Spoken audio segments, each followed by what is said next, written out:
My name is Joseph Parker. I'm 34 years old, and this story took place in a quiet suburb just outside of Portland, Oregon, about a year ago. I've lived here for only a few months before everything went wrong. At the time, I was renting a modest single-story home on a sleepy street lined with old oak trees and well-kept lawns. Initially, it seemed like the perfect place to regain my footing after a painful divorce.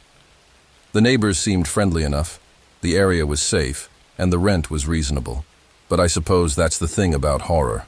You never see it coming until it's right there, pressing in on you, heavy and suffocating like a storm cloud about to break. At first, I ignored the subtle signs. I worked as a freelance writer, so I spent a lot of time in my small home office, tapping away at my laptop late into the night. Occasionally, I thought I heard faint scratches behind the walls, or a quiet thump in the attic overhead. It was an old house. Old houses make noise. I told myself that over and over. The sounds were easy enough to dismiss. What was harder to brush off were the tiny details. A coffee mug that I was sure I left on the kitchen table turning up on the counter, the TV remote disappearing from the coffee table and reappearing in my bedroom. Once I could have sworn the lock on the back door was turned the other way around in the morning. I remember one particularly unsettling night, about 3 weeks into my stay. I had been working until well past midnight. My eyes burned from staring at the screen, and I stumbled to bed, half asleep. It was quiet as I drifted off, but at some point in the early morning hours, I woke up with a start.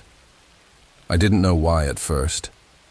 Maybe it was a dream, but there in the dark, I heard something like breathing. Not mine, something raspier, almost too deliberate. I held my breath to see if it was just the wind outside. After a few long seconds, I heard another soft hiss of air. It was so faint, I wondered if I was imagining it.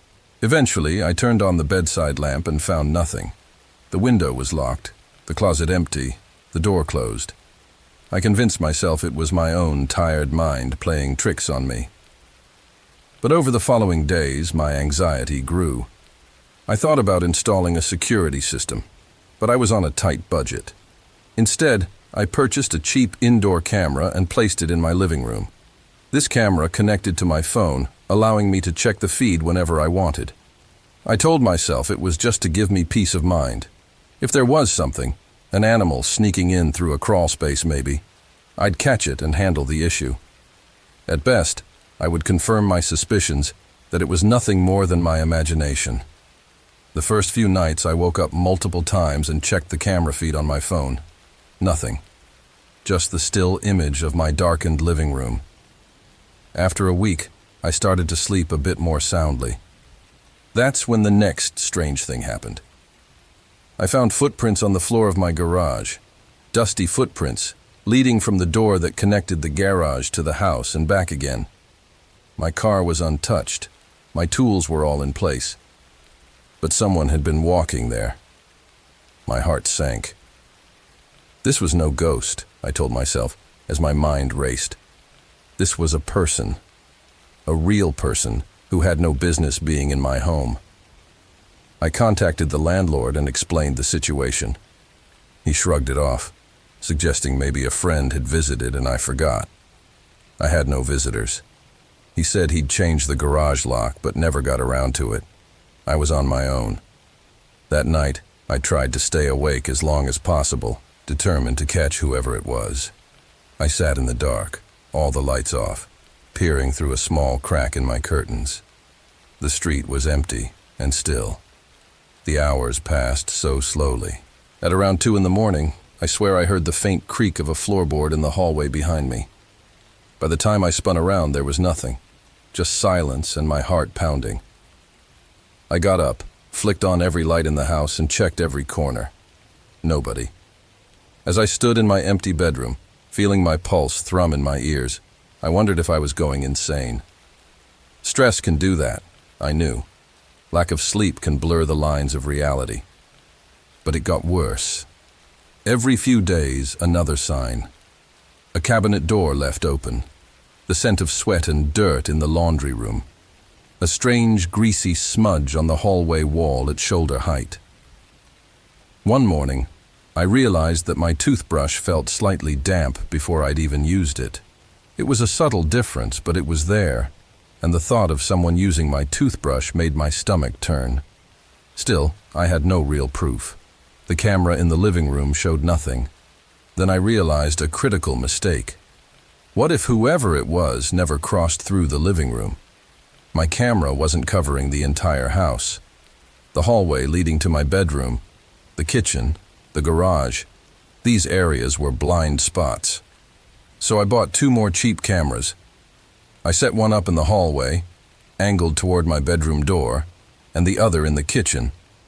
I told myself that if something was going on, I'd have evidence soon enough. The next few nights were nerve-wracking, yet nothing showed up on my phone notifications. On the 5th night, something changed. I woke up just after 3 a.m., heart pounding for no discernible reason. I immediately reached for my phone to check the camera feeds. The living room camera, nothing. The hallway camera, a static image of my closed bedroom door. The kitchen camera, the small circle of vision illuminated by the night vision LEDs. And there, for just a fraction of a second, I thought I saw movement. I stared hard at the screen, pressing my face close, squinting. Could have been a shadow. Could have been my sleepy eyes. But I swore I saw something pass through the frame, just at the edge, like a leg or an arm. Then it was gone. I couldn't sleep after that. I stayed awake, listening. My mind began to spin wild theories. Maybe it was a ghost, an intruder who didn't show up on camera clearly, something unnatural.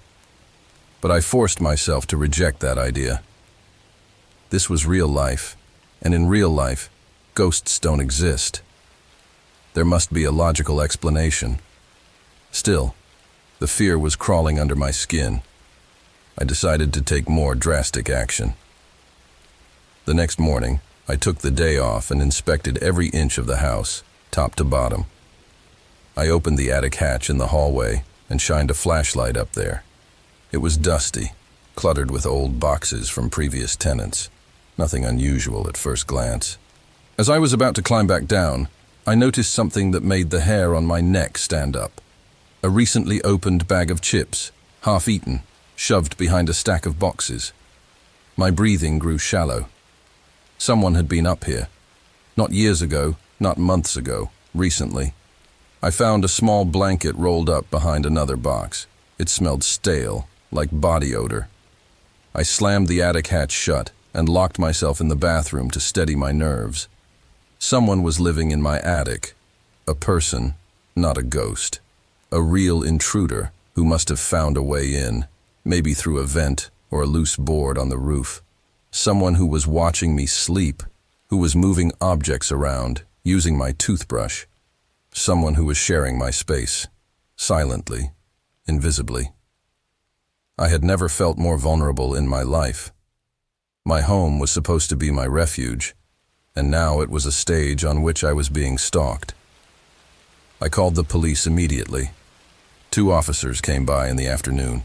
I showed them the attic, the blanket, the chips. They seemed disturbed, took some notes, and said they'd increase patrols in the area.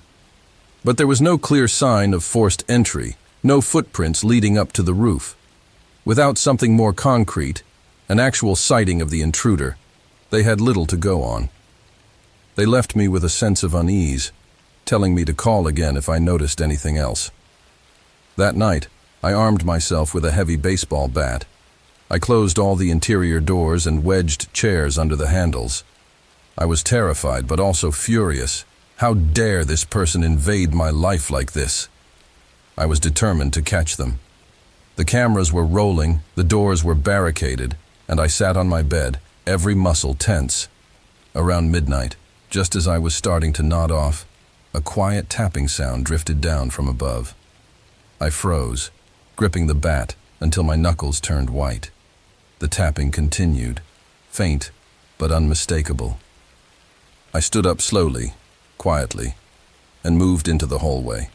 The attic hatch loomed overhead, locked but not impossible to open from the inside. As I looked up, I could feel my heart pounding in my throat. The tapping stopped. I took a step back, and just as I did, I heard a slow, scraping sound, like fingernails against wood, right above me. My mind conjured images of a feral man, thin and hungry, watching me through the attic floorboards. A primal fear took hold. I must have stood there for several minutes, listening to my own heartbeat and the heavy silence that followed. Suddenly, a muffled thump. I nearly screamed. I sprinted to my bedroom, locked the door, and called the police again. My voice shook as I explained what I heard. They said they'd send someone as soon as possible. So I sat on the floor, back against the door, staring at the handle, bat in hand, waiting. Minutes felt like hours. When the officers arrived, I let them in and pointed to the attic. They went up together, guns drawn, flashlights cutting through the dusty darkness. I stayed in the living room, holding my breath. They were up there a long time, moving boxes, whispering to each other. Finally, they climbed back down, frustration and sympathy on their faces. Nothing. The blanket and chips were there, but no one else. No hiding spots big enough for a grown person. They suggested maybe the person had gotten onto the roof and escaped. They promised another patrol through the neighborhood. I asked if I could break my lease and move out. They shrugged. That was between me and the landlord. The landlord insisted it was just a drifter who must have found a way in when I was out and left. He changed the garage lock, but didn't seem concerned otherwise. The next few days were torture. I barely slept, jumping at every creak. The cameras showed nothing. I began to doubt myself. Could I have been mistaken? Was I losing my mind from stress? But the physical evidence was real. Unless I had staged it myself, which I certainly had not, someone had been there. To regain some sanity, I decided to spend a weekend at a friend's place in the city.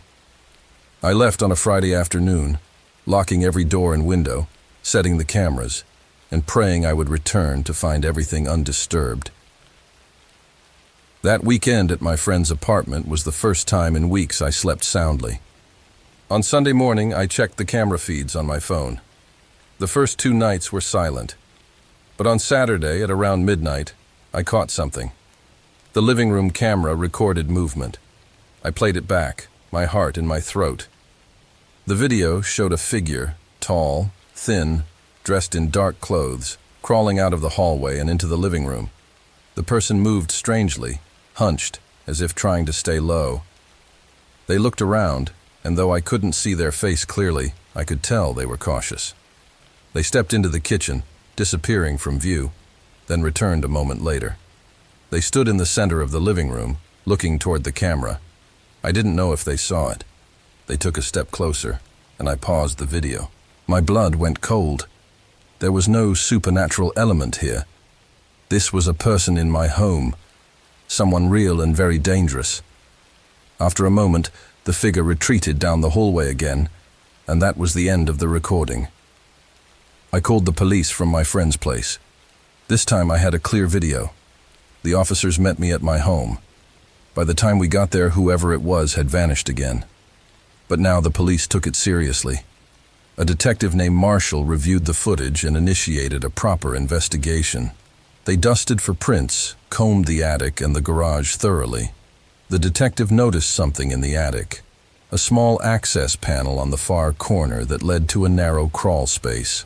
Inside, they found a sleeping bag, a plastic bottle of water, and a collection of small personal items, driver's license, keys, a watch, that weren't mine. Among them was a photograph of me sleeping. The camera angle suggested it was taken through a crack in the attic floor. My stomach lurched. They ran the ID and got a hit. It belonged to a man named Richard Larkin, a local handyman with a record of petty theft and trespassing. He was suspected to have squatted in homes before, always vanishing before he could be caught. Now at least I had a name. The police searched the neighborhood, alerted the community. I packed my things and decided I couldn't stay there another night. The landlord apologized profusely and agreed to let me break the lease without penalty, but I had to go back in one last time to get the rest of my belongings. That final trip was in broad daylight. The house looked normal, even peaceful.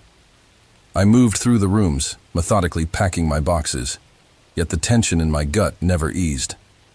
I kept glancing at the attic hatch. Detective Marshall said they'd found where Larkin had come and gone. The roof had a loose board near a tree that allowed him to climb in and out. They secured it, but he was still at large. I just wanted to get out of there. As I was hauling a box to my car, I heard a noise in the backyard, a rustle of leaves. I stepped outside to see a figure dart behind the fence. Heart pounding, I ran back into the house and locked the door. That was stupid. I should have fled. Instead, I grabbed my bat and stood in the living room, eyes on the windows. Minutes passed. Nothing. I rushed to my car, threw the boxes in, and started the engine. As I pulled away, I spotted him, or someone, peering from behind the neighbor's hedge. For a moment, I saw his face, gaunt, pale, eyes wide with an almost manic curiosity. Then he vanished. I never returned to that house. The police searched again, but never found Larkin on that day. I followed up with Detective Marshall a few weeks later, and she said they eventually caught him trying to break into another home a few blocks away. He admitted to staying in my attic for nearly a month, watching me, creeping around at night to take food or amuse himself by moving my belongings. He never explained why he chose me. Maybe I was just convenient. Maybe he enjoyed the power, the fear he caused. The police charged him with burglary, trespassing, and stalking. He's in jail now. To this day, I struggle to sleep in unfamiliar places. I installed multiple security systems in my new apartment. It's been months, but I still wake up in a sweat, imagining that quiet breathing in the darkness. I think about that photograph of me, sleeping, completely unaware that someone stood just above, watching through a crack. It could have been worse. He could have done more than watch. The thought haunts me. I tell you this story not for sympathy, but as a warning. This happened in a normal neighborhood, in a normal house, to a normal person. There were no ghosts, no demons. The terror was a living, breathing man, someone cunning and patient, capable of slipping through the cracks of your everyday life without you noticing. When I think back to that quiet street outside of Portland, those oaks swaying gently in the breeze, I realize that real horror doesn't need supernatural monsters. It only needs someone with a warped mind and a willingness to violate the sanctity of your home. There's nothing more frightening than that.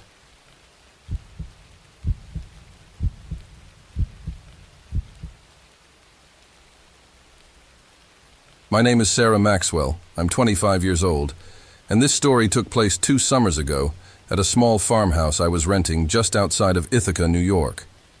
I had moved there on a whim after losing my retail job in the city.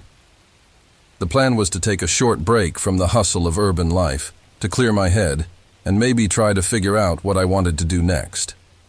The farmhouse was old and modest, with peeling white paint, creaky floorboards, and a barn out back that looked like it might collapse in a strong breeze. It was quiet and remote. No neighbors visible from my front porch, just rolling fields and a distant line of woods. At the time, I thought it would be perfect. My first few weeks were peaceful. I'd wake up with the sun, make a cup of instant coffee, and sit out on the front steps, watching the dew evaporate from the tall grass. I wrote in my journal, took long walks along dirt roads, and tried to let go of the anxiety that had built up in the city. At night, I'd read by lamplight, sometimes stepping outside to look at the stars, so many more than I'd ever seen before. But small signs of disturbance began to appear. At first, I brushed them off. One morning, I noticed a set of boot prints on the side of the house near the kitchen window. I assumed it was the landlord checking on something, though I hadn't asked him to. Another evening, I came home from a walk to find the barn door slightly ajar. I had locked it earlier, hadn't I? I chalked it up to a faulty latch and closed it again. As the days passed, those odd occurrences started to pile up. I'd leave my boots by the door only to find them rearranged, facing the opposite direction. My car, parked behind the house on a patch of gravel, sometimes felt like it had been moved, just an inch or two, barely noticeable, but enough to give me a prickling sense of unease. Once, I found a single black glove on the porch railing. I looked around, calling out a hello. expecting maybe a delivery person or a lost hiker. No one answered, and the glove didn't belong to me. One afternoon, I decided to talk to my landlord, Mr. Dempsey, about it. He was a gruff older man who lived 10 miles down the road. "Strangers around?" he said, scratching at his stubble. "Not likely. Could be some kids playing pranks. These old roads attract bored teenagers sometimes." He told me to keep my doors locked and let him know if I spotted anyone suspicious. It wasn't exactly comforting advice, but it was something. I started to lock every door and window religiously. I bought a cheap metal bar to wedge under the back door handle. Still, my intuition told me something was off. It's strange how you can feel watched without seeing a single soul. The long grass that swayed around the house began to feel like a hiding place. At night, the creaks of the old structure no longer felt friendly and familiar. Each shifting timber sounded like a footstep just out of sight. The real terror began one night around midnight. I woke to a soft noise, a kind of scuffling, as if someone was brushing against the side of the house. I sat up in bed, heart hammering. The bedroom window was open a crack. It was a warm night, and I held my breath, listening. Then I heard a soft whisper. Not words, just a hushed sound like shh or hush, as if someone was talking to themselves. I didn't dare move closer to the window. Instead, I slowly reached for my phone on the bedside table and dialed 911. The dispatcher asked if I saw anyone. I said no, just heard noises outside. "We can send a patrol car," she said, sounding tired, like she'd heard 100 false alarms that night. The nearest officer would be at least 15 minutes away. While I waited, I armed myself with a heavy frying pan from the kitchen. I stood in the dark living room, every muscle tense, occasionally peeking out through the curtains. Nothing. After about 20 minutes, I saw the beams of a patrol car's headlights sweep across the gravel drive. Officer Turner was polite but unconvinced that anything was amiss. He shined his flashlight around the perimeter of the house, checked the barn, found no one. He offered to take a quick report, but it felt pointless. After he left, I stayed awake until the first hints of dawn, every little noise magnified in my mind. The next morning, I found something that made my blood run cold. A row of small stones placed neatly on the windowsill outside my bedroom. They hadn't been there the day before. Someone had stood outside my window close enough to arrange those stones. This was no random wanderer. This felt deliberate, personal. I called Mr. Dempsey again. He said he'd drive by later. By the time he came, the stones were still there. He frowned, rubbed his jaw, and suggested maybe I should consider moving if I felt unsafe. His casual dismissal of my fear irritated me, but I understood. To him, this was a minor inconvenience, not a major threat. I decided to go into town and buy a better lock for the barn door and a couple of motion-activated lights for the porch. The hardware store was small and dusty, staffed by a single attendant who seemed curious about me. "Haven't seen you around before," he said. I told him where I was living, and his eyes narrowed. "That old farmhouse? Used to be owned by the Willard family. Moved out decades ago. Rumor is, folks in that area like to keep to themselves." His tone suggested some long-standing local tension, but he didn't elaborate. I bought my lights and left, feeling uneasy. I installed the lights and tested them. A bright flood of LEDs lit up the porch whenever I passed. At least now, if someone approached, I might see them. That evening, just after sunset, I sat in the living room, lights off, trying to remain calm. The silence pressed in on me, broken only by the occasional hoot of an owl.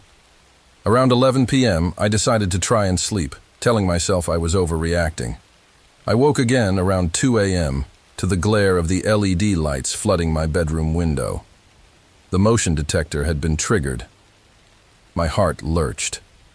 I slipped out of bed quietly, grabbed the frying pan again, still my best makeshift weapon, and crept to the living room. I peeked through the curtain. The porch was empty, but the light was on. It stayed lit for about 30 seconds, then turned off. I watched for another 5 minutes. Then, abruptly, it flicked on again. I gasped. Someone was moving out there, just beyond my line of sight. I mustered my courage and decided to try something bold. I would call out. "I know you're there!" I shouted, voice cracking. "I've called the police!" Silence. The light went out. I stood there, shaking, waiting for something. Footsteps running away, a figure darting into the fields.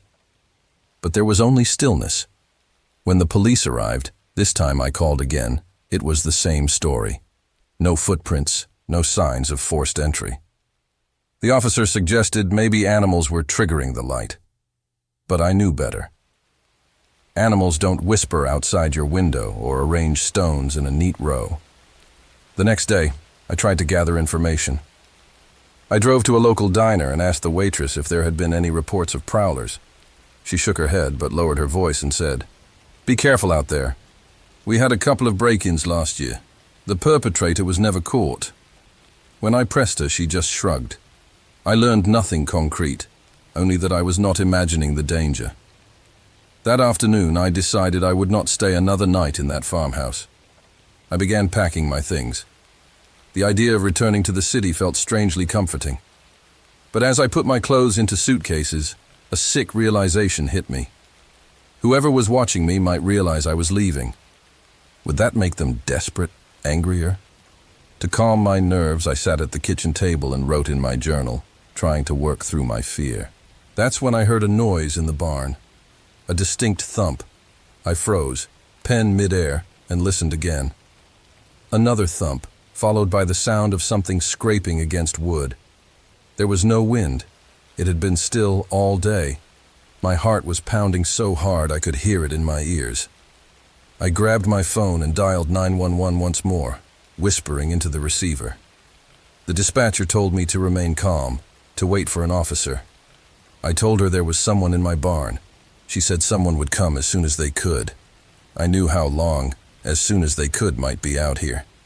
Shaking, I decided I couldn't just sit there. Armed with the heaviest flashlight I owned and that same frying pan, I stepped out the back door. The motion light came on, bathing the yard in harsh white light.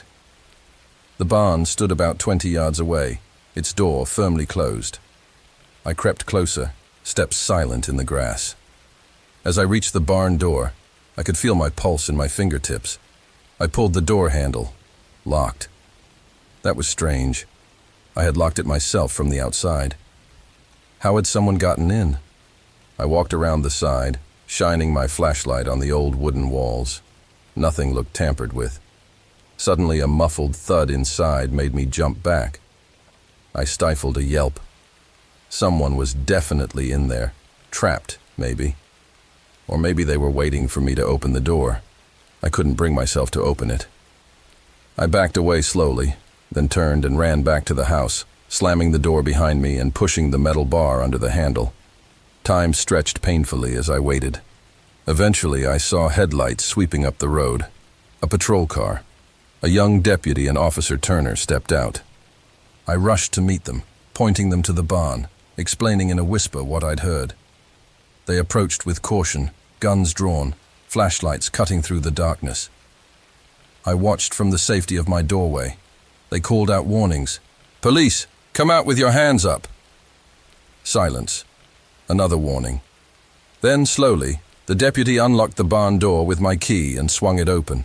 Nothing but the smell of old hay and stale air drifted out. They stepped inside. I heard them moving things around, talking quietly. After a few minutes, they came out looking puzzled. "No one's inside," said Turner, clicking off his flashlight. "No signs of forced entry. Nothing's disturbed in there except—" He paused, frowning. "There's a small hole in the back wall. Could be an animal." I felt tears of frustration well up. I knew what I heard. I knew someone was harassing me, terrorizing me. But each time the police came, it was like chasing a ghost. The deputy gave me a sympathetic look and suggested I consider installing a security camera or asking someone to stay with me. That night, I barely slept. I sat with the lights on, drinking too much coffee, my eyes darting to the windows. Around 3 a.m., I heard something again. scratching at the back door. I approached it quietly and listened. A soft tap, tap, tap. I forced myself to look out the small window beside the door. At first, all I saw was my own reflection. Then, a shape moved. A human shape, too close to the house. A face pressed against the glass. I gasped and stumbled backward.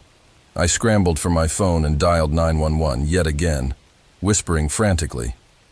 The figure at the window didn't run this time. It stayed there, breathing heavily, fogging the glass. I couldn't see details, just a dark outline. My voice trembled as I told the dispatcher that someone was at my door. I yelled out, "I'm armed," hoping it would scare them off. They remained, eerily calm, just standing there. After a moment, the figure lifted a hand and tapped on the glass, slow and rhythmic. I was certain this was it, the moment of confrontation. I grabbed a kitchen knife, heart pounding in my ears. Another few minutes passed like an eternity. Then I saw the flash of headlights again, red and blue lights reflecting on the fields. As soon as the sirens became audible, the figure vanished. The porch light flicked on as they moved, revealing just a glimpse. Tall, wearing dark clothes, hooded, slipping around the side of the house. By the time the officers searched the yard, the person was gone, swallowed by the darkness of the fields. This time, the police found something. Under the window, footprints in the soft earth. They tried to track them, but lost the trail near the tree line.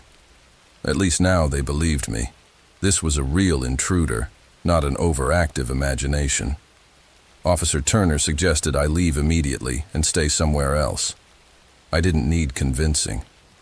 By sunrise, I had stuffed my belongings into my car and was ready to go.